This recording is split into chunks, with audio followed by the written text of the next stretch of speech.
Thank you very much for joining us for another exciting edition of the Lunchtime Cafe on Camnet TV. My name is Marco Kwakos. Now, this is a program that comes to you every Mondays, Tuesdays, Wednesdays, and Thursdays at exactly 12 hours. We start with the midday news at 12, and then we get into giving you what is happening around us in a segment that we call the Emerging Stories segment, and also we do give you another segment that we call the Forgotten Stories segment. In that particular segment, we give you stories that happened some few years back, just to remind you of what used to happen then.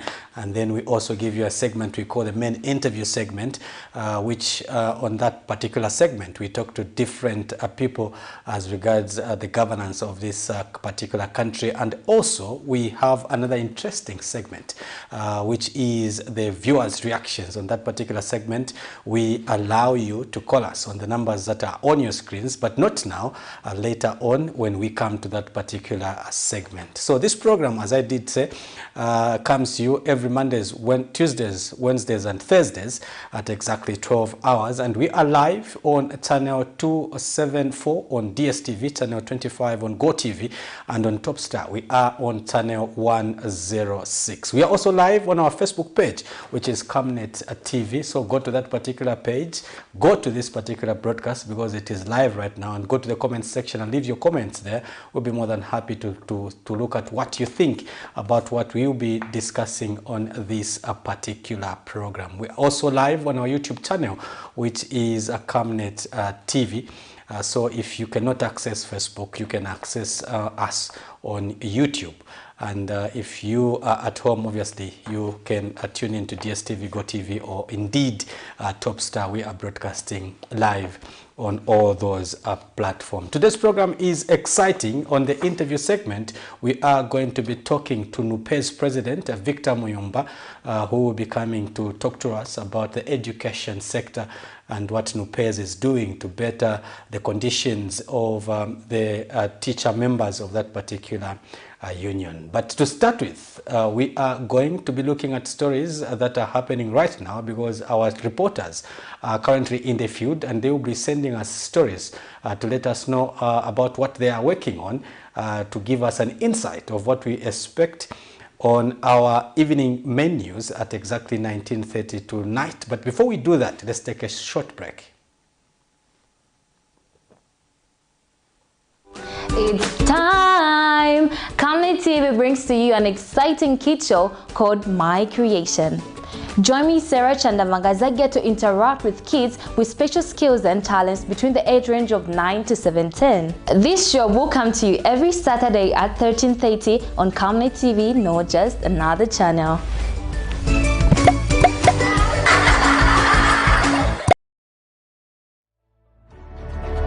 Water is life.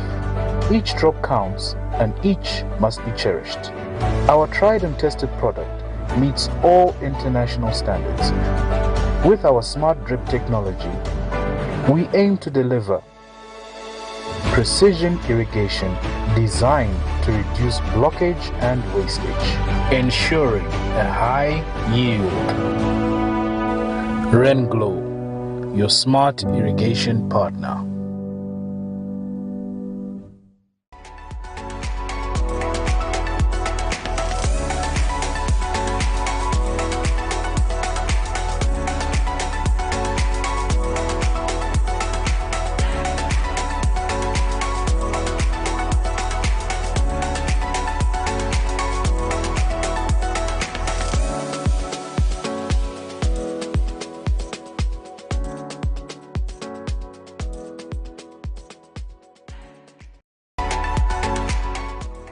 Thank you very much. Welcome back. This is the segment that we call the Emerging Stories segment. Now, on this segment, we give you what is happening in the field right now, as our reporters are all over the place, gathering stories to air at 19:30. We give you a glimpse of what you expect in that particular bulletin. The first story this morning says Ministry of Local Government and Rural Development Permanent Secretary Technical Services, Nicholas Piri, says government has not abandoned the mini civic center project in Lusaka.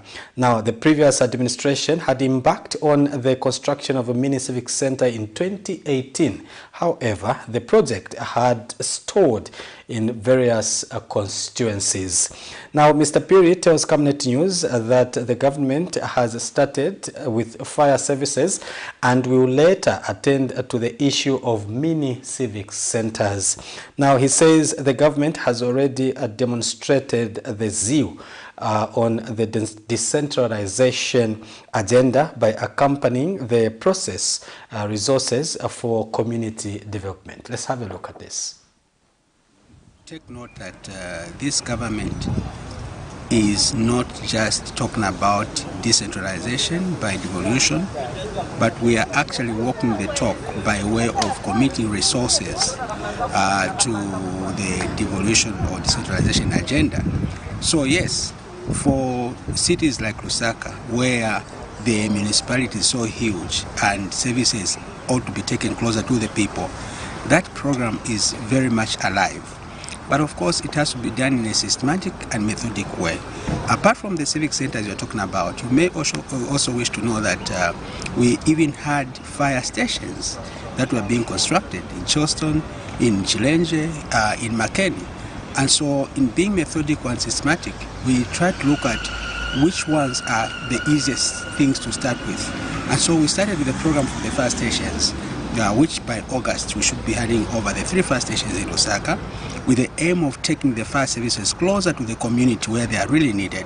And after that, then we'll go to the next phase, and that will be the one we'll be talking about the main civic centers and so on and so forth. So yes, the program is very much alive. It's very much inside of government program agenda.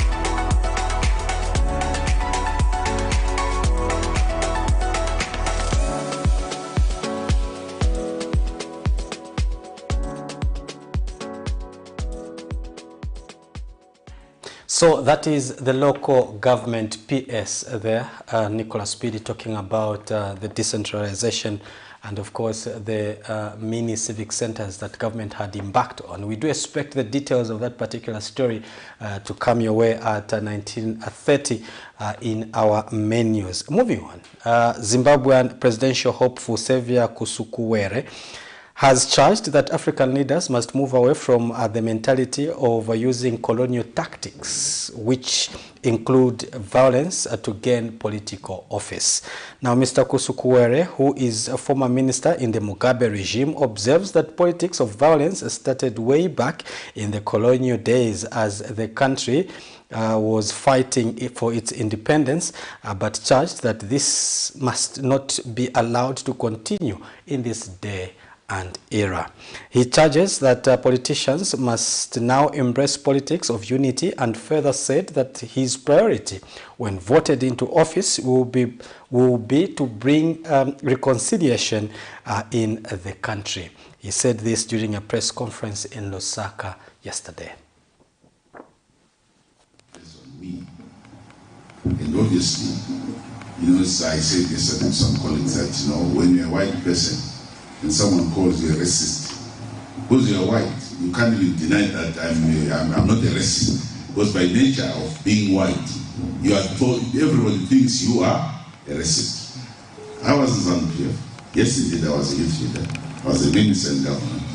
And collectively, we must accept that a lot of things were wrongly done. We take full responsibility and we apologize for those things. And that is the fact. We can't run away from that. I think a lot of injury happened. That's why I'm talking about the reconciliation process, underpinned by an open and transparent acknowledgement of what he did. And I have said, one of the first things that I would do is to set up a national reconciliation process, of which I must be the first one also to be asking, like you're asking me. And I will refer you to the Human Rights Watch, which was authored by the late Dewa Mavinga, may his soul rest in peace. It captures the violence in graphic, it captures the actors, The beauty about it, my name is not involved. Thus, the Zimbabwean presidential hopeful, they're talking about how politics must be conducted in this day and age, talking about violence and other tactics that he referred to as colonial tactics in politics. Now, moving on, another story that we do expect to feature in tonight's menus is an agriculture economist has charged that the current increase in meal prices is inevitable because maize prices have gone high. Edfai Hamogale tells Camnet News in a statement that over the past years, the maize value chain has always favored the agro-processors and millers and not the farmers. Mr. Hamogale says the current situation now favors the farmers adding that the farmers play a vital role in the value chain. Now, he says the high maize prices, with the high maize prices, it is expected that farmers will increase area planted under maize, and new additional farmers will take up maize production, which will result in a mega maize bumper harvest. He says the onus is on government to enhance the investment in local fertilizer production so that the production cost can reduce and eventually meal prices will reduce. Yes, of course, I've heard about the increase in meal prices, and that is expected. But I really want to call upon the public and all the people involved in agriculture to be fair when dealing with stakeholders. In the past, the maize value chain has always favored the millers and the consumers and not the farmer. And that's where the mistake has been. And now that the maize price has gone up, it means the farmer is also benefiting. And without the farmer, there's no miller and the consumer has nothing to eat. And we should see it that way.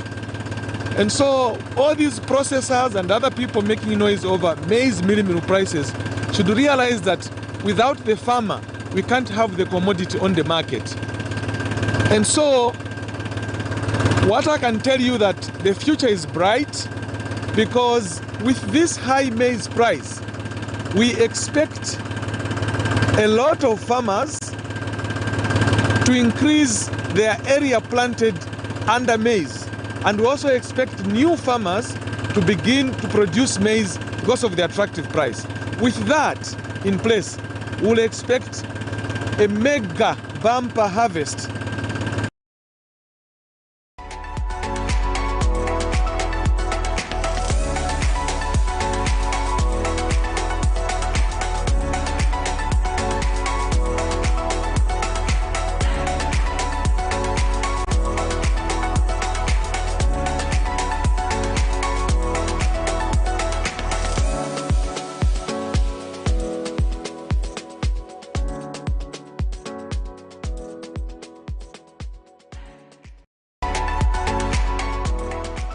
So those are some of the stories that we do expect in our 1930 Make News.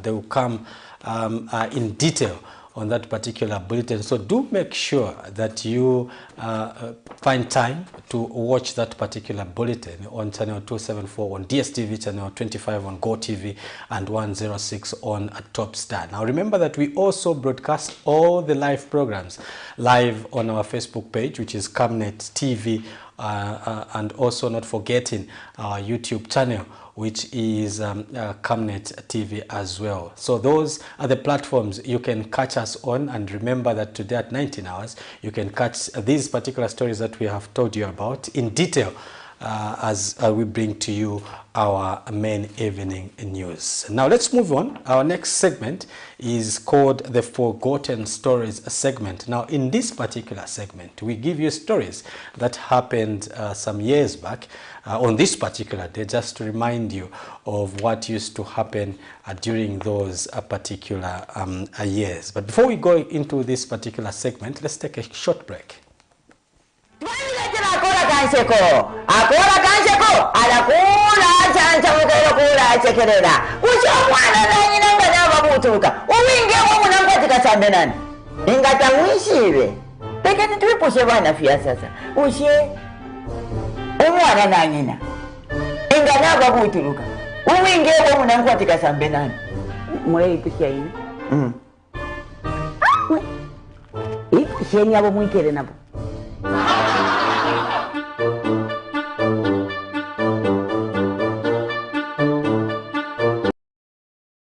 Get all the latest updates in court news only on Camnet TV.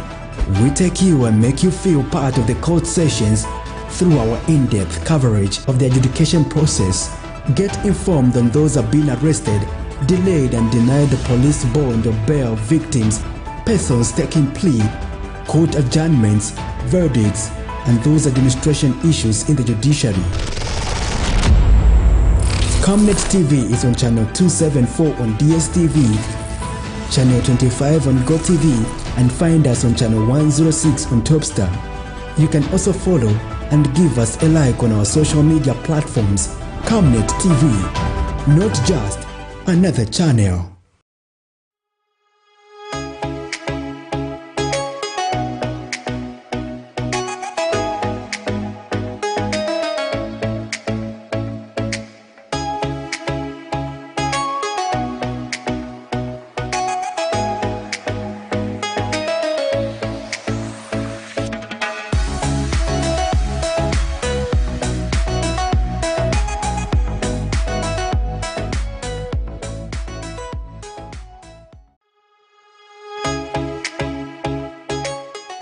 Thank you very much. So that was the emerging stories segment where we are just giving you hints of what we expect in our main news at 19:30 tonight. And now we move on to a segment we call the Forgotten Stories segment. Now on this particular segment, we give you stories that happened a few years back just to refresh our memories and remind us of where we are coming from. And we start in 2020, and on this day in 2020, some women in Chifwema area had bitterly complained after their husbands were locked up in a named company's premises for over 7 months. Now the company had locked up its workers for fear of the spread of COVID-19. Let's have a look at this report. Bazimuna watu wali mukati so tichetifuna batipazisha bazimuna watu bachoki because kunyumba tavutika tinka manyumba ya lenzi so manje palati bazamboti pisha manyumba manje tizaenda kuti manyumba bakatipisha.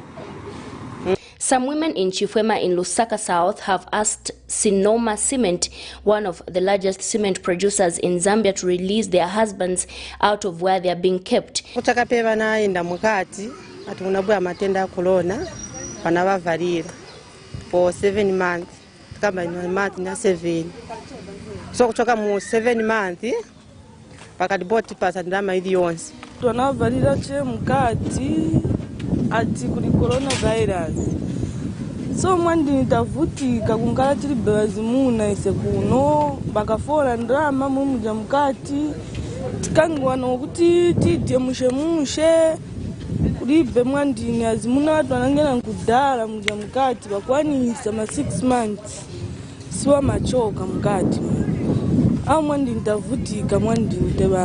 According to these women, it has been 7 months now since their husbands have been locked in the factory without allowing them to see their families.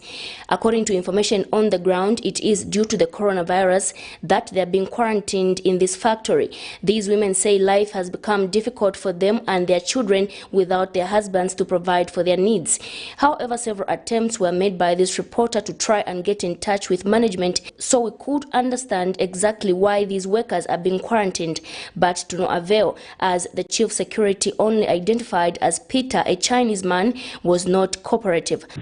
Without invitation, and recently we don't have any schedule for invite any media to come to our plant and all the premises. We are carrying out a story on certain complaints from the people that you are keeping inside. That's why we need to talk to your HR. I know the complaint. You mean get the complaint? Yes, we always hear this voice from the outside. I don't know. we must investigate, you know, we must investigate. We must do survey, and then if we need, we will contact you, you know, we will invite you. It's not like you can, the force into. No, it's not a lot like that, you know that. We have our own provision. You accept that people have been complaining about that? Huh? Are you accepting that people have been complaining about that? No, we must investigate which kind of a complaint. The people you are keeping inside, the workers you are keeping inside, their wives are complaining, they want their husbands out. That's why we need to talk to you about this. No, I think not now, because you are not the first media, you know. We have many media before. We already contact them, and, you know, we do the rotationally, the shift to all our staff. How they get some complaint to the media. These are some women who went to where their husbands were being kept to try and get money for food at the gate. Zinayanga ndine inonge na bulotinga ndirama kuli bamunabanga bali mukati mwamene umuka ya manje kaya basakacho kariti senziba. Now, what is surprising is, even though COVID-19 cases are skyrocketing in Zambia, there seems to be a relaxation in the preventive measures, just like we saw the Minister of Health, Chitalu Chilufya, entertaining a large gathering at the Magistrate Court during his court appearance. The question these women are asking is it really necessary for their husbands to be locked up due to coronavirus? The sad part is, in our own land, we are subjected to this. Constance Mwemba reporting for Camnet TV News, Lusaka.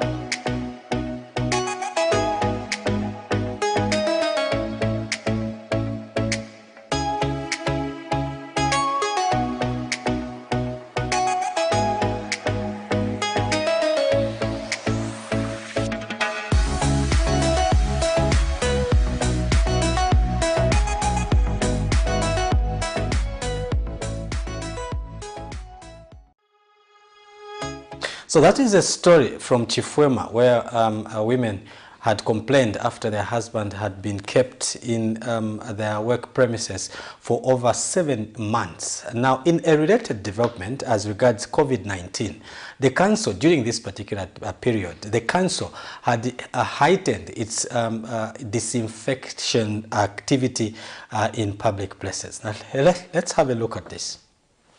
Lusaka City Council has continued its exercise of disinfecting public places in Zambia's capital city. According to a statement availed to the media, LCC Public Relations Manager George Sichimba says the exercise is aimed at preventing the spread of the coronavirus in Zambia.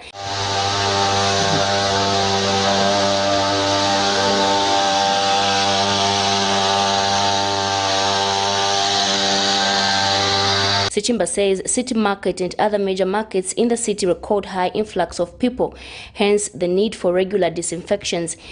Lusaka City Council today conducted the disinfection exercise at City Market. The exercise is a continuation of Lusaka City Council's efforts to disinfect public places. As you may be aware, the country is still recording cases of coronavirus, and so as Lusaka City Council will continue with the exercise of disinfecting public places. And we want to reiterate our call to members of the public and traders in Lusaka that coronavirus is still with us, and so let's continue observing the public health guidelines so that we prevent the spread of coronavirus. Again, this morning, the council also collected accumulated waste from Mnyaule Market adjacent to City Market and also cleaned the CBD. Again, let me take this opportunity to remind residents of Lusaka that they should supplement the efforts of Lusaka City Council in keeping our surroundings clean. Let's make sure that where we are operating from and our households are kept clean in order to avoid any diseases that may arise from the waste that we are keeping. He says this is against the fact that the country has continued to record cases of the coronavirus and Lusaka is back again as the hotspot. Constance Mwemba reporting for Camnet TV News, Lusaka.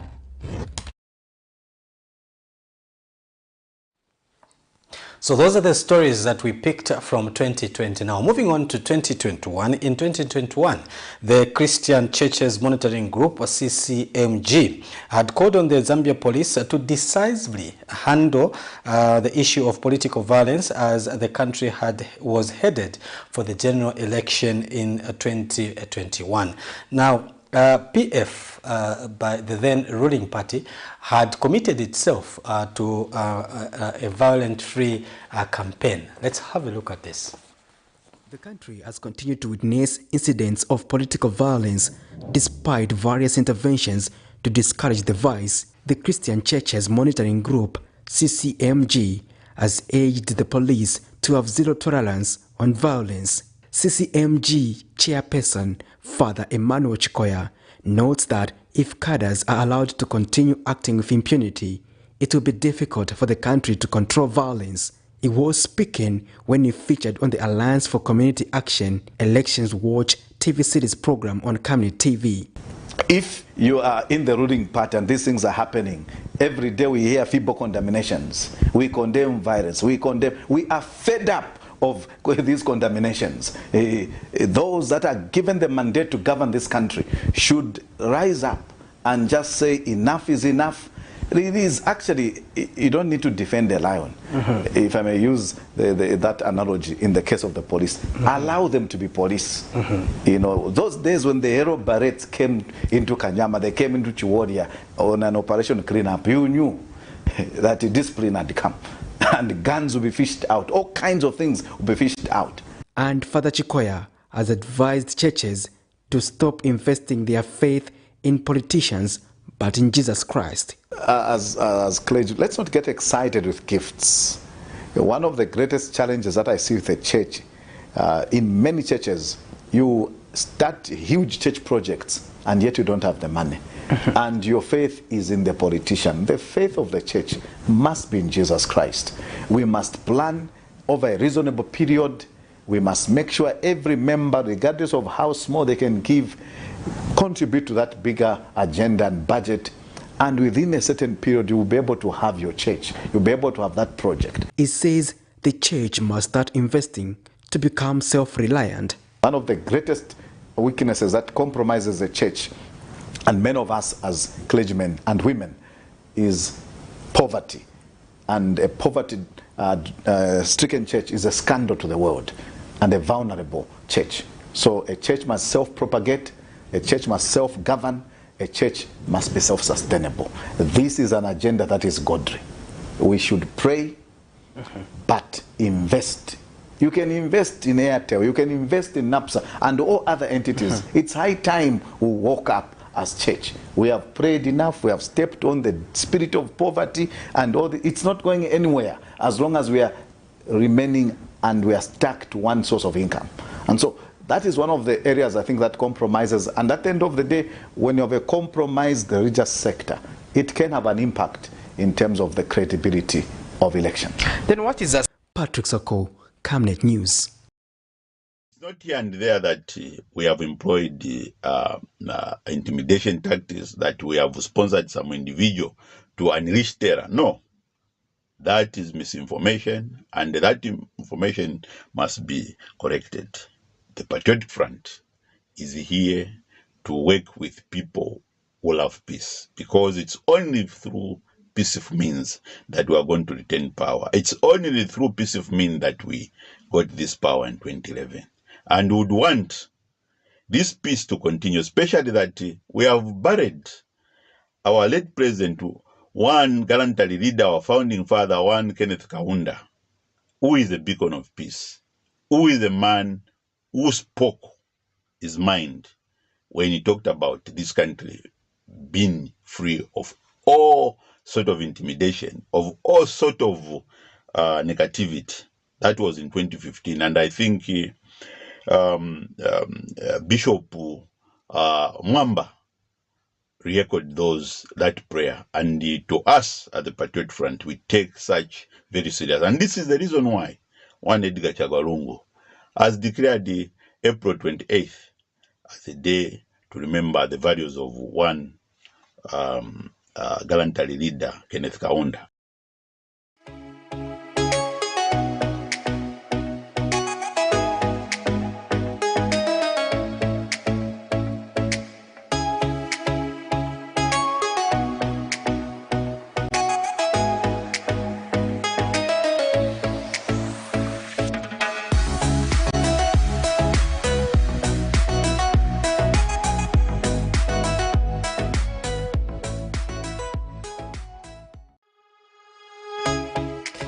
Thank you very much. So moving on, this is the Forgotten Stories segment, and we are looking at the year 2021. And now in 2021, on this day, the then Vice President Inonge Wina had announced that government, through the Ministry of Finance, would take over the responsibility of paying the loans that civil servants owed various financial institutions.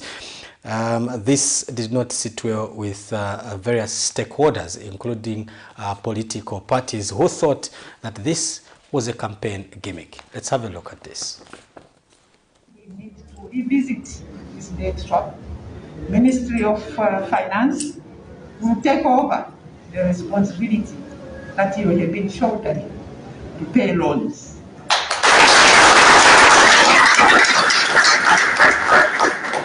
So that there may be some little relief in your well-being.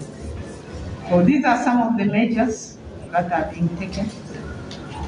And we plan to, as a government, to recruit more teachers. Because we are aware that teacher training colleges have increased in the past few years. And the number of students that are being churned out of these schools, colleges, are many. So, and we are also aware that schools, especially in rural areas, have suffered greatly from lack of teachers. But government has come to a conclusion that something has to be done, meaning more teachers to be sent in rural areas. The disappointment, another don't whoever struck by the PF, this time around involving a debt swap for civil servants, which they have announced, and we believe that this is another don't whoever. PF has failed to pay the debt they owe the international community. Even the local lenders, they have failed to pay. And now they are talking of a debt swap for civil servants. And strangely, the only civil servants they are talking about now are teachers. Teachers are all engaged in the election as returning officers. So it is clear that the intention is to windhook the teachers with this debt swap so that they can do what they want them to do for them in the coming elections. So I don't believe it's a genuine debt swap. It is just the usual don't kill whoever by the PF, another similar more money in their pocket. This is what I can foresee. And we wish to warn those civil servants that they should not take this as a serious thing. Hey, join me, Amazing Katamanda, on the Weekly Gospel Show for those exciting and interesting interviews with your favorite gospel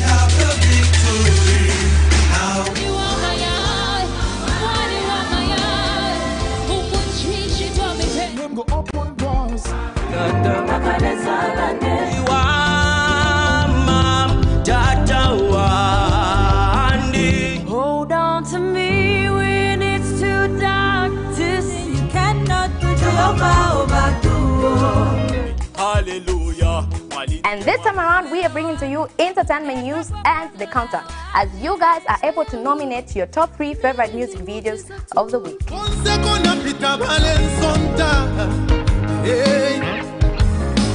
Remember, it's every Saturday at 10:45. You can also catch repeats every Monday at 10 hours. Camnet TV is not just another time.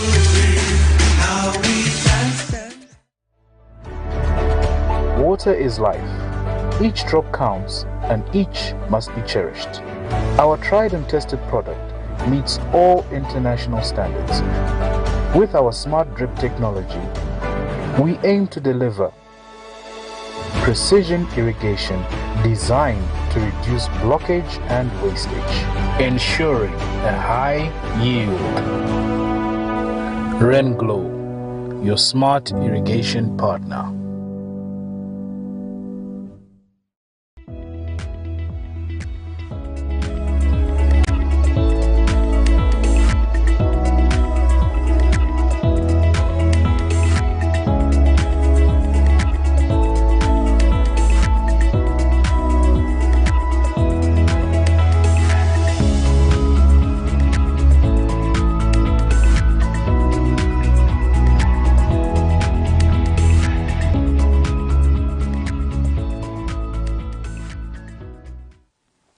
Thank you very much. You are still on the Lunchtime Cafe on Camnet TV. And now moving on, we get into the segment we call the main interview segment, and we are privileged this afternoon to host the NUPE's president, Mr. Victor Muyumba, who is here to discuss issues relating to the education sector. Mr. Muyumba, thank you very much for making it to Camnet. Welcome to this interview. Thank you so much, and greetings. I understand that this morning you did have a presser. You were talking to the media. Kindly give us some detail about that particular presser. Okay, thank you so much. Of course, we thought we needed to raise two pertinent issues that bordered on the upgrades of teachers as well as the green economy. But before that, we gave some feedback to government on a number of issues that we felt they had scored. Yeah, for example, the free education that is being offered to our children, and also the commitment of ensuring that these children don't continue sitting on the floor, but that desks are procured.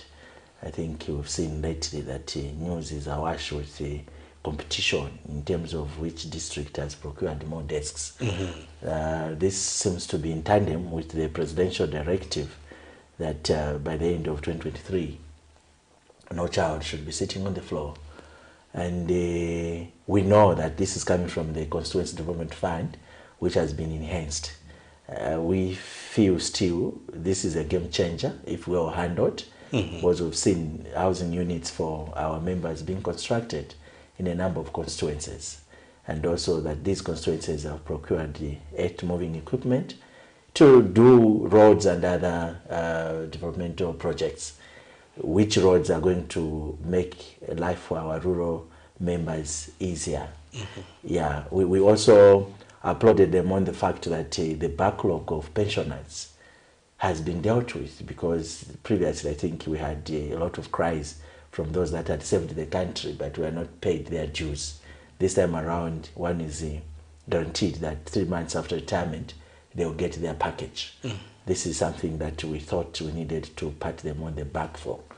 We also brought in the issue of the debt restructuring. Yeah, and because there are savings that will be made from there, this particular issue acted as a point of departure on the issue of upgrades. This is an elephant in the room, in that we've been talking about this issue for too long a period, but nothing much has been achieved. The argument or contention government has brought forth is that they cannot automatically upgrade their teachers. Our demand was that we have teachers automatically upgraded. But government has stood, of course, on firm ground that it is not going to be the correct way of doing things. We need to upgrade them according to needs. So knowing we're about to go for negotiations in the next few months, we thought we needed to sell our proposal to government. That, okay, we do understand that these upgrades are supposed to be done systematically.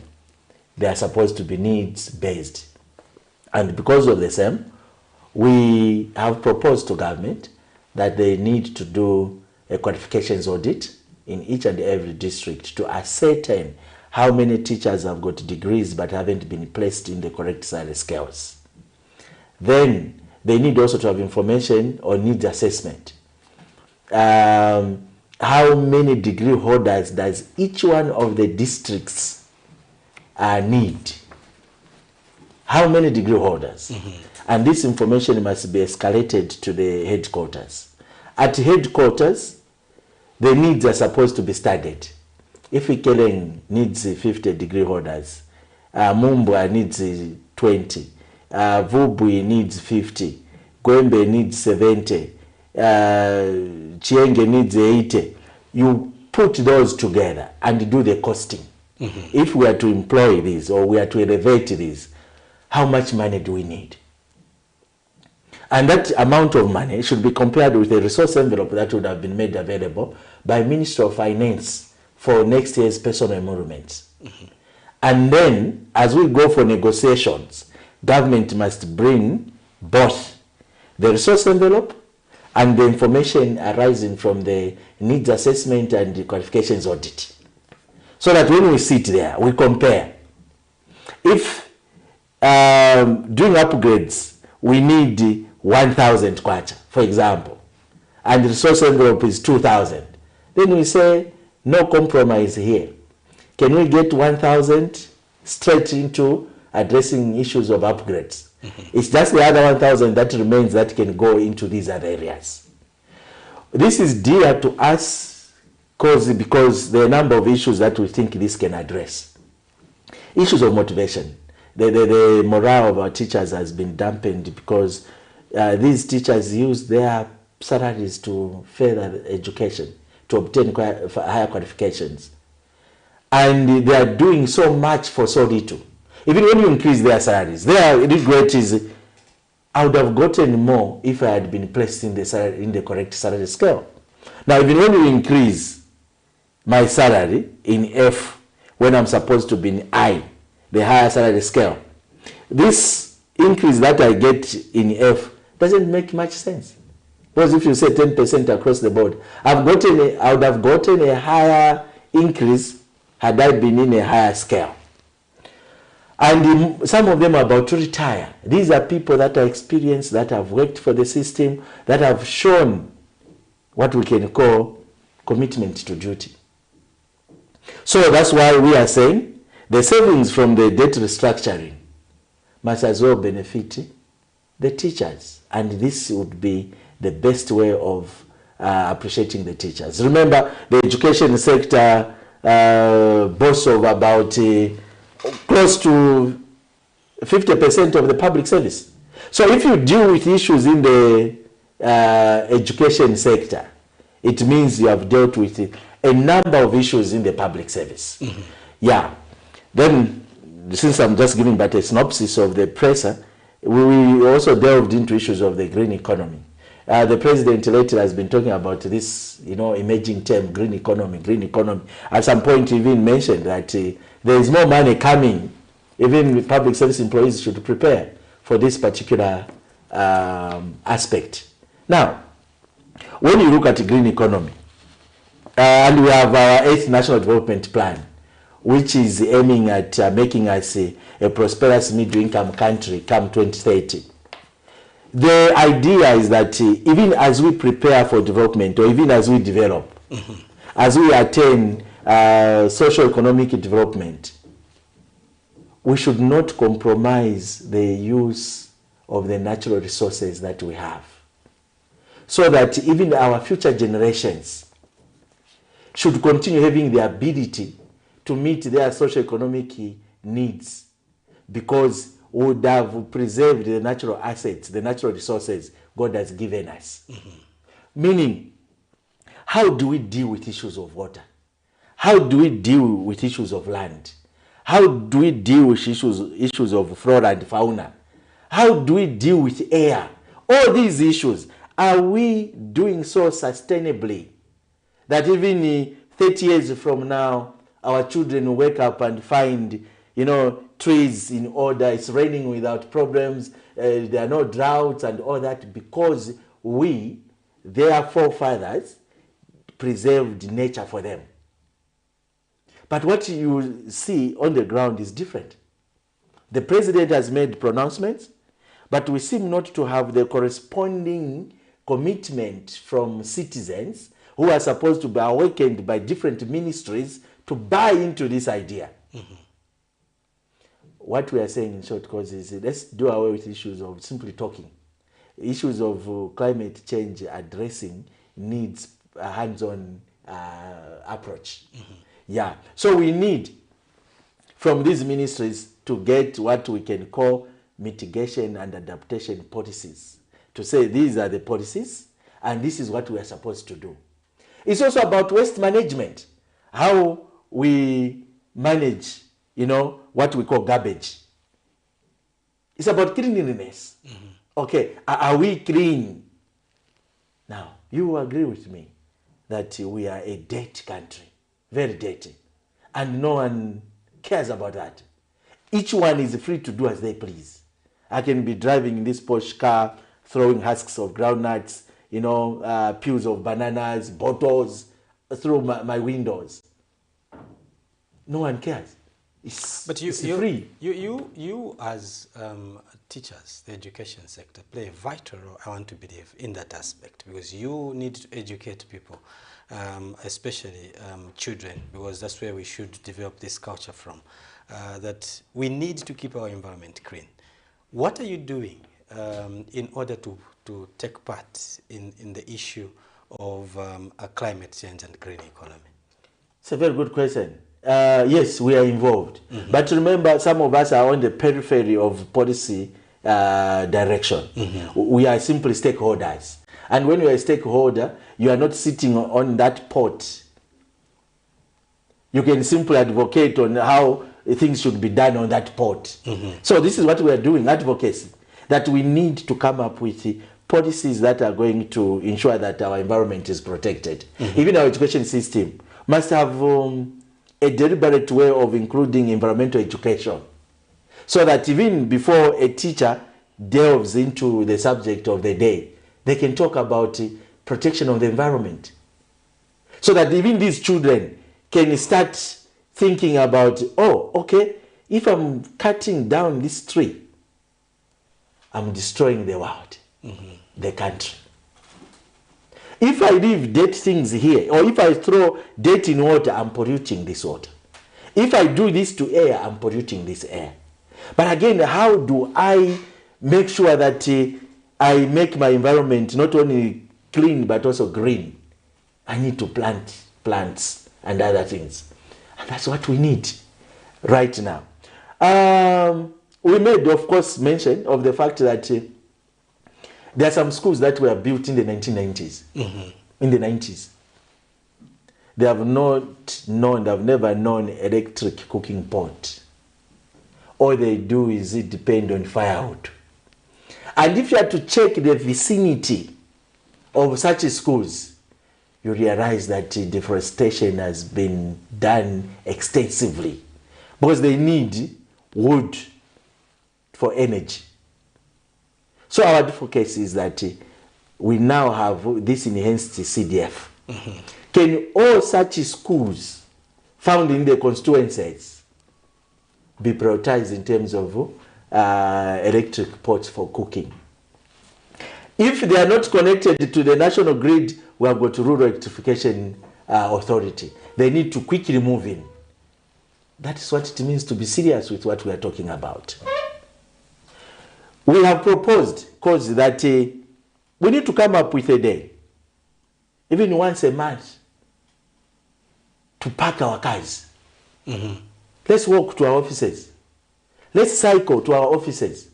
Let's use public transport to our offices, simply as a reminder to us as a country that carbon emission has done more harm than good to our environment. We have proposed that even this issue of cleaning, it should not be about academic purposes or exercise. It should be something that is going to be bordering on mindset change, that every Zambian must ensure that where they are is clean. Whether you are doing business, whether you are at home, your environment must be clean. And that should be the point of departure. We come up with a day for such. We have proposed that even the ministry concerned with the forestry department, let them come out and tell the Zambian people what kind of trees can be planted. You don't expect Zambians to simply wake up and start planting trees. Tomorrow you tell them, no, this is a road reserve, you shouldn't have planted here. No, this is not the kind of tree we wanted you to plant. We need guidance. Leadership is about it. This is where we are going, and this is how we are going to walk. Then people follow. We have left, unfortunately, too much work on the shoulders of the president. Too few are doing too much, whilst too many are simply watching, and yet they are supposed to be implementing government programs. Yeah, in short, those are issues we we address. Let's talk about debt restructuring. You did mention earlier that this is the elephant in the room, and you also did mention that the sector must benefit, the education sector that is, must benefit from the savings. We have heard some sectors of society say this debt restructuring was not necessary, especially political party leaders. They're saying the deal is, why is it not, is it even necessary to celebrate about? What do you make of this particular deal, and how do you mentioned that you must benefit as a sector. How do you suggest that you as a sector benefit from the saved resources? Okay, thank you so much. So maybe even as I answer that, I will try to create a scenario that I'm a family man. I have children at home, and I borrowed money from Mr. Banda. This money is supposed to be paid in a period of 1 year, 12 months. And per month, I'm supposed to be paying 2,000 kwacha. My salary is 5,000 kwacha.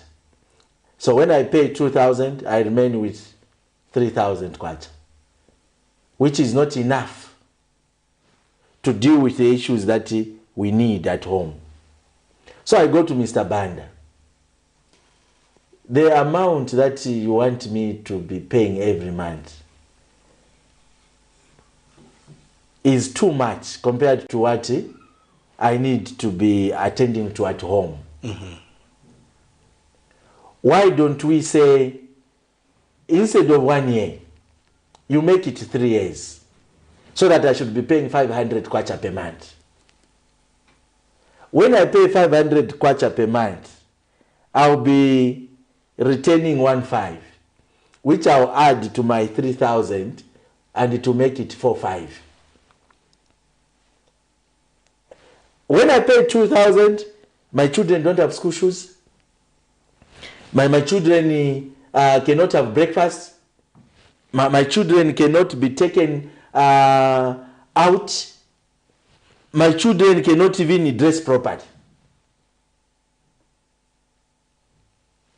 But if I'm to bring this 1,500, these issues I've talked about will be attended to.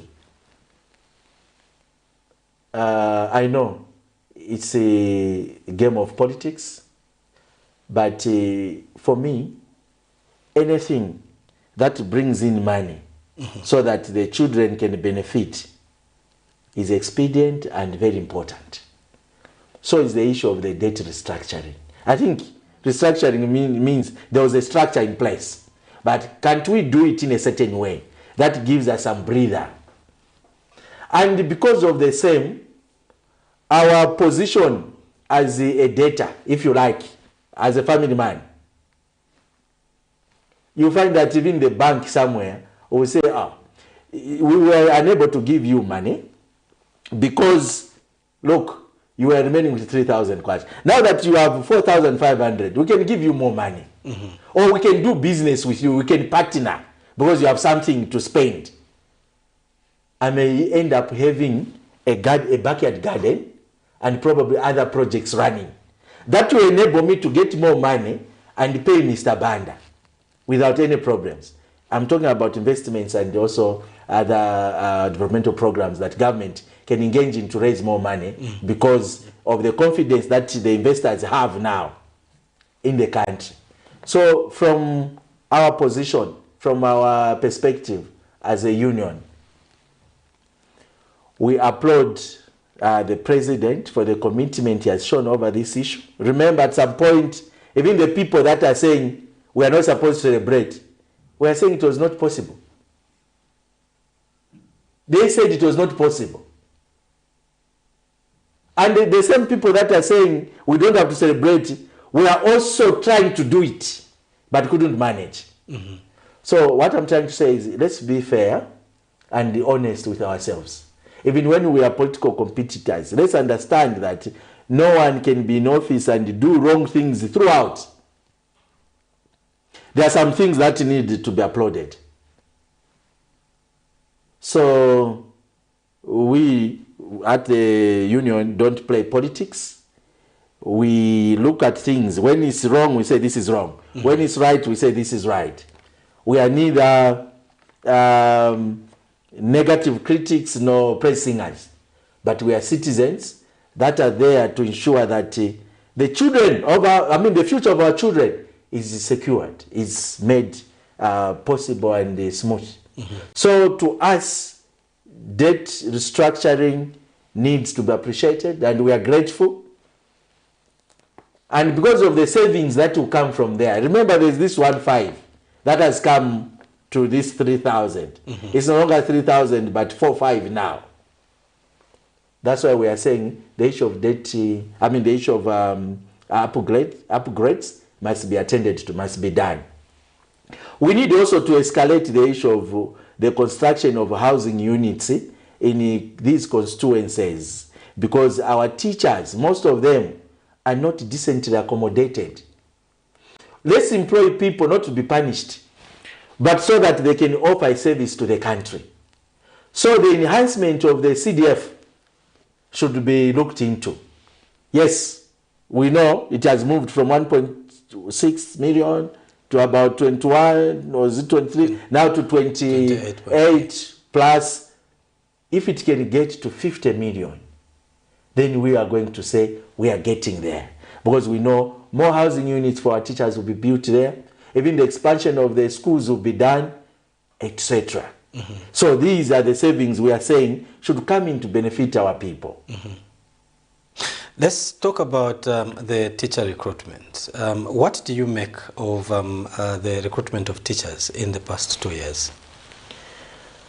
Of course, it was last year we had the 30,000 deployed. Remember that recruitment process took long. At some point, those that had applied almost started demonstrating. Sure. Because they were saying, why is it taking long? Why is it taking long? It came from 2021, somewhere there, or early 2022 to almost late 2022. But finally, that number was deployed. And remember, some people have been saying, where will they get money to pay the 30,000? That's what I'm saying. We need to be honest with ourselves. Where will they get the money to pay the 30,000? The 30,000 teachers were employed and they paid. They were paid. And they are being paid. And on time, hitherto. That is something we need to applaud. We thought government would say, look, we have employed 30,000. In the 2023 budget, we may not have any single teacher to employ. But we saw and heard the pronouncement that we are employing 4,500 in 2023. And being a stakeholder in the education sector, I can confirm that plans have advanced. Very soon, the advancement for the recruitment of the 4,500 teachers will be out. And before the end of the year, these 4,500 will be reporting. Our message still to the Minister of Finance is that we should never remove our foot on this pedal. Let's continue employing these teachers, because we have a lot of children that have come back to school, and these children need teachers. They need teachers. So even in 2024, let's recruit a good number. Again, 4,500 or more may not be bad, because we know that before the 30,000 recruitment, we had a very dry period. And that's why we were talking about over 100,000 teachers on the streets. Because there was no recruitment. There was like employment freeze. So now that we have opened up, we pray we continue recruiting these teachers. Let me hasten to mention here that for those that are in the private sector and are comfortable, there's no need for them to start applying to join government. Let them remain there, because even the private sector has to thrive. They are complementing on what government is doing. So we don't have to disturb that particular sector. Let's leave employment to those that are not employed, those that are at home. Let them apply and be picked. You talk about the teachers' plight and their upgrades. There are about 30,000 that were employed. Do you feel that 4,000 more will suffocate the government as regards their plight? The plights in terms of the challenges teachers are facing? Sure. You know, teachers are facing a lot of problems, a lot of challenges, a lot of them. Some of them border on intimidation from supervisors. Others border on the occupational safety and health. Even here in towns. Go to a place where a teacher is working from. A classroom looks like one that has known some war. It is coming from some background of war. Okay? The roof is completely eaten up. Even when they are teaching during the rain season, they'll have to migrate to one corner. In some cases, if you have to go and see where these teachers sleep, you'd really appreciate that these are the ones we are supposed to call heroes. Because any person who wants to put up an argument and a case may do so and refuse to be part and parcel of such employment. Remember, it is the duty and responsibility of the employer to provide accommodation. And accommodation should not just be accommodation. It should be decent accommodation. Some are even staying in classrooms. These are teachers. Some have even opted to be in villages, in a thatched hut, living there. Meaning they are willing to work. Some of them, cozy. There is no transport between the district, like the office, or where one can go for business. The Boma. The Boma. And the school. There is no vehicle moving here because the roads are impassable. We know of places where the motorcyclists are hired. And the teacher has to pay 1,000 to be picked from the school back, or from the school to town or to the Boma. 1,000 kwacha. So if on transport you can spend 2,000, what are you going to eat?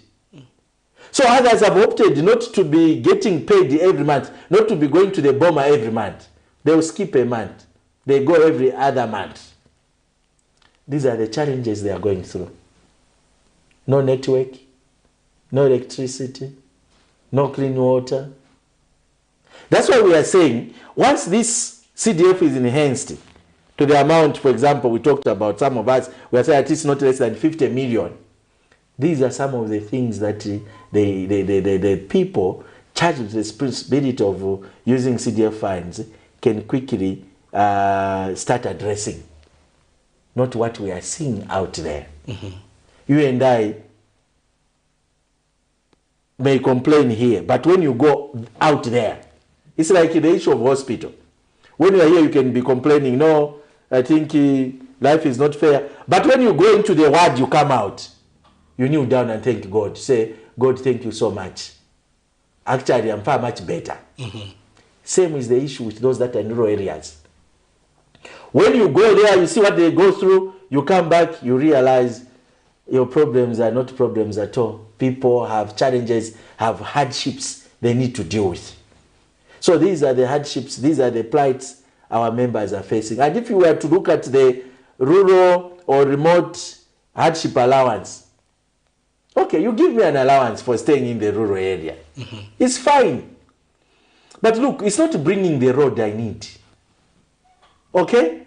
If it was bringing the road, I would have been happier. If it was creating a better, decent housing unit for my accommodation, I would have appreciated. If this rural hardship allowance was bringing electricity, I would have appreciated. Now, you give me that allowance for torture, that boys were torturing you.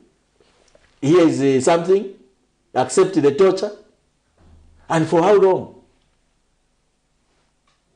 These are the cries that are out there. We have talked about issues of upgrades. Those are also challenges. You can imagine you use your salary to go to school to upgrade. You go to a university. You come with a paper. 5 years down the line, 7 years down the line, you are still being paid as a diploma holder, not as a degree holder.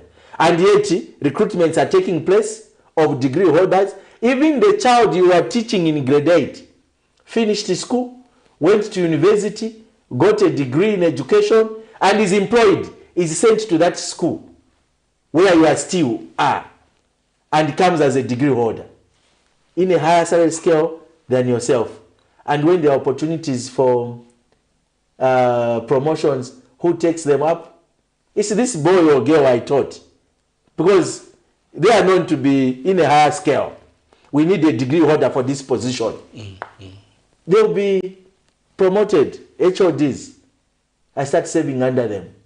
This is not the situation that we can call desirable.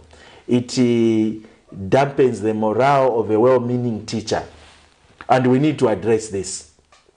We have schools that were built. A school is built, gazetted, but no establishment. Then a politician stands up and says, look, my children in this constituency are not going to school. Can we quickly open that school? The district education board secretary starts mobilizing teachers. The head, from the head up to the list of the teachers, they are sent there. Now, this school doesn't have an establishment, meaning no one is getting paid from there. Everybody is getting paid from where they came. This person who is the head teacher was picked as a deputy head, promoted, and has been getting the salary of a deputy head for the past 5 years. And everyone else in that line. What we are saying is, these savings, why can't they go into creating an establishment for such schools, so that these people can move? This head teacher must move into the salary scale of a head teacher. Deputy, not in the scale of an HOD, head of department. No, but deputy head. And everybody else, to their satisfaction. So that even when they are done, they can say, we were appreciated for the services we offered. We can now go and do our own things. They can go into retirement happily. And remember, with Public Service Pensions Fund, the calculation of your retirement package is based on how much you are getting. Now you sacrifice for the 7-8 months before your retirement, thinking they are going to elevate you. They don't elevate you. You retire. Haven't you been used? Haven't you been exploited? Can you go a happy person? So these are the issues we are saying must be attended to. Let's talk about the 2024 budget. You have mentioned the issue of the recruitment of 4,000 teachers, which could be a proposal in the 2024. Actually, no, we want more. Yeah. Yes. So, and also the issue of the increase of the CDF. What other proposals would you love to see in the 2024 budget? In the education sector, you know, the whole Africa is moving from this learning which is based on memorization. Who met who at Ujiji? Who wanted to move from this coast to this coast? Who founded this thing? Who did what? This kind of education is not making any difference.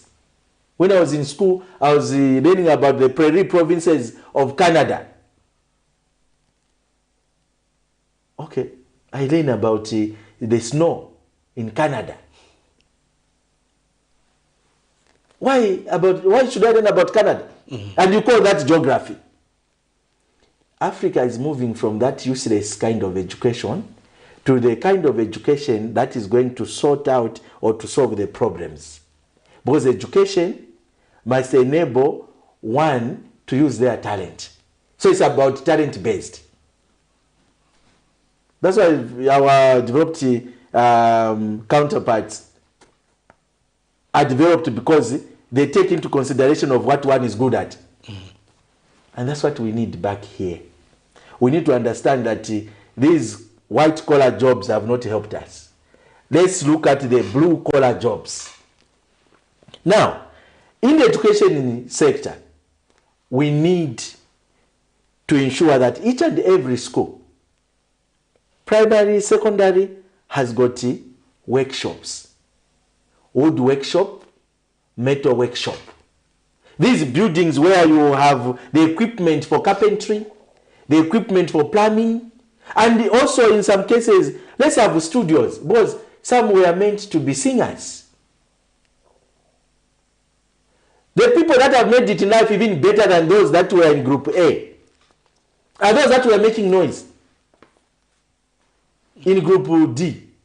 Those that would fail to do the alphabetical letters. They're the ones that have made it. They are comedians, they are musicians, they are actors, and they are living big. The one who could explain how David Livingstone traveled is stuck with that knowledge. So we are saying, look, can we now actualize that dual path in terms of academic and skills? There are those children that have been talented academically, and those that have been talented on the skills path. If I'm able to explain how acids, bases, and salts can combine to do ABCD, then that's fine. But my friend who is unable to do that, but can make a table, is not worse off than I am. Is as well talented. Can he be given the tools to start making tables? These desks that we are talking about, because if our education system was well aligned, would have been made by the very children in schools. In other countries, even the watch I'm wearing might have been done by a grade 9 going child. A watch. These toys our children use here were made by their fellow children in another country. Why aren't our children making things even worse in school? So what we are saying is, let us concentrate on the hands-on subjects. This concept of CDF and cooperatives, where we are saying we need to have cooperatives. The more reason we are supposed to arrange our education system in such a way that it corresponds to our developmental needs.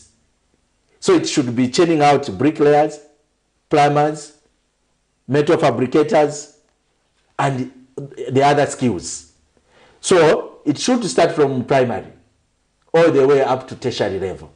Meaning even these trade institutes that we started changing into business colleges, because business colleges to us sounds better than trade, should get back to their original state for what they were meant to be. Let's be proud about wearing a work suit, an overall, to go and work. Let's inculcate in our people the idea that when you employ yourself, you are better off than the one who is employed. I can tell you that those of us that are in suits, in terms of earnings, are not any better than somebody who is... In fact, the one who is doing carpentry at Mandevu there gets more money than I'm getting there. So the question is, what do you need? Money or job? Choose. Because it's not true that when you are in a suit, you get more money. Ask the person who is doing carpentry there. Ask the person who is doing some business there. They'll tell you how much they make per month. You will not even want to continue working where you are. We need to tell that to our children, so that when they hear someone says, I want to be a farmer, they should appreciate that. Oh, in farming, what kind of farming? Is it crop growing? Is it poultry farming? Is it aqua whatever culture? Is it aqua what? Is it husbandry, animal husbandry? They know that, okay, in this area, this is what you are going to get, this is what is there, and all that. And there are some subjects we are supposed to make compulsory. So, investment in education must be in that area. But let's not forget to increase the salaries of our teachers, because they are the ones that are doing all this job. What route then do you propose the country must take as regards issues to do with coming up with things like carpentry in schools, and this is not something that can be done in a single budget? No, it cannot be done in a single budget, but everything starts with a step. So first of all, it's the curriculum. What kind of curriculum are you offering? Because if you are going to talk about skills, you have skills. Do you know that there's some schools that have got this subject, is it technical drawing, design and technology? Design and technology. That subject is there. But the children have never seen the inside of a workshop, because the school doesn't have that. There are schools that are doing home economics, but the children have never seen most of the things that they simply learn in that book. Are you getting it? That's where it starts from. Do we have in place the things these children that are doing practical subjects they can use to achieve what they are learning? There are some schools that have got agriculture science, but they have never even seen it, or they have just learned of a pesticide, insecticide. They don't know which one is what. What we are saying is, can we introduce practical subjects and immediately start putting the supporting infrastructure in place, so that at the end of the day, it can be 5 years from now, 10 years from now, we are going to say, look where we came from and where we are. And we have no apology to offer, because we've been talking about this issue for a long time. It has been, it's just like diversification in agriculture. Oh, let's diversify. I heard that term when I was in grade 5, diversification. Up to now, we're just talking about diversification. Even the economy, hey, let's diversify. We never diversify. Why? Because we are good at talking. No one is ready to take a risk to say, this is the way things must go. So is the case even in the education. It might not be everything at once. But where you are saying, okay, we now have what it takes to support the practical subjects that we have at hand. Because why should you have a practical subject when you don't have the equipment that supports that particular subject? That's why we have got doctors that will never make anything in terms of medicine, but they will prescribe. Okay, this one they are good at prescribing, because where they were, there was nothing to do with coming up with some drug. People that have done forestry, they will not tell you the use. They will not tell you that this tree is good for what, but they will simply name the parts of the tree. No, this is a stem, a bark. These are roots. These are leaves. Why? Because the education system didn't support that. So we need to run away from that if we are to develop. Yes. Shortly, in a few months' time, you will be going into negotiations. What are your expectations? Our first expectation is that government must upgrade all the teachers that need to be upgraded, based on the needs assessment that would have been done prior to negotiations. Secondly, that these teachers are remunerated better than they were this year, and that the salary increase must be more substantial. We need to increase not only the salary, but rural hardship and housing allowance, as well as the transport allowance. And that in this, all our members that are owed different allowances are paid. There should be a component of dismantling all arrears owed to our members. As we come to the close of this interview, Mr. Muyomba, what are your concluding remarks? My concluding remarks are, let's support the president, Mr. Hakainde Hichilema. He means well. He's a busy man, but he doesn't have enough support system. We, the Zambian people, can come forth and support the vision. When he talks, let's listen and do what he's talking about. But he too must try to find out from the ministers. Is it because he has told them that they shouldn't do anything, or they have chosen not to support him? That's where the problem is. Because I can't really understand. Because he seems to be happy with them, but they are not doing what is expected. So has he told them, don't do anything, leave everything for me? Or he has simply said, let me suffer for them? I don't know. But all I know is that we have a man who means well. Let's support him. Mr. Muyomba, thank you very much for making an appearance on the program this afternoon. Thank you so much, and I appreciate it. We have been talking to the NUPE's president, Victor Muyomba, who was talking to us various issues concerning the education sector on the lunch cafe today. Now remember that we are back tomorrow at the same time, and don't forget to join us on channel 274 on DSTV, channel 25 on GoTV, and channel 106 on Topstar. On that note, we come to the end of today's edition. Don't forget to join us again tomorrow. Have a blessed afternoon.